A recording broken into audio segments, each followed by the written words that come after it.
Let's talk about bottle aversion. So I am getting ready to go help a mama and dada on the south side of Dublin with their 4-month-old.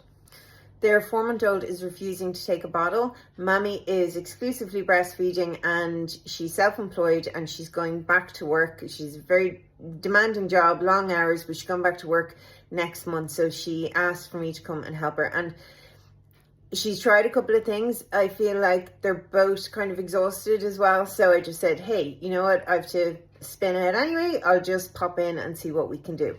Before anyone comes at me, I just want to say here and now, I fully support anyone who wants to exclusively breastfeed for 6 months, 9 months, 12 months, 2 years, your baby, your choice.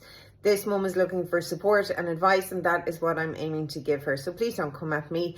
I do offer information on my webinars about how to avoid bottle aversion, just in case you're going back to work 6 months old or 9 months old or 12 months old, or maybe you just want to have it as an option.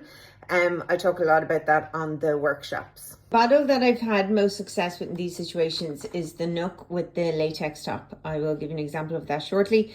And we want to make sure that the teat of the bottle suit baby. So mum says her letdown is not extremely fast. It's kind of like very much middle of the road. So this will probably do the job. The Dr. Brown's bottle, I love the vent system, I love the shape of the bottle, but I find that I've more success when baby is refusing bottle with something like this. And then once they're accepting a bottle, then I move them on to this simply because it's my favorite and I like the vent system. So generally speaking, once a baby takes a bottle, they will take most bottles. Now, when you get this bottle, it comes with a number 1 top. This baby will need a number 2 flow because 1 will be too slow. My Dr. Brown's Bush, I'm just going to sterilize these. So these are really handy if you're traveling.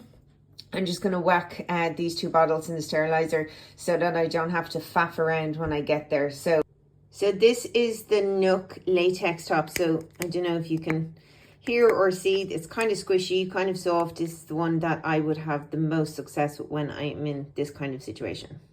Another tip, so sometimes I'll have a family remotely that I can't just jump in the car and go see. One thing that can work for a lot of parents, for mums, is using nipple shields. Okay, so the skin is very different to the silicone bottle. So the baby's like, hey, that's not what I ordered. Okay, so getting them used to that kind of different feeling, and I like these Advent ones, we have them on the website.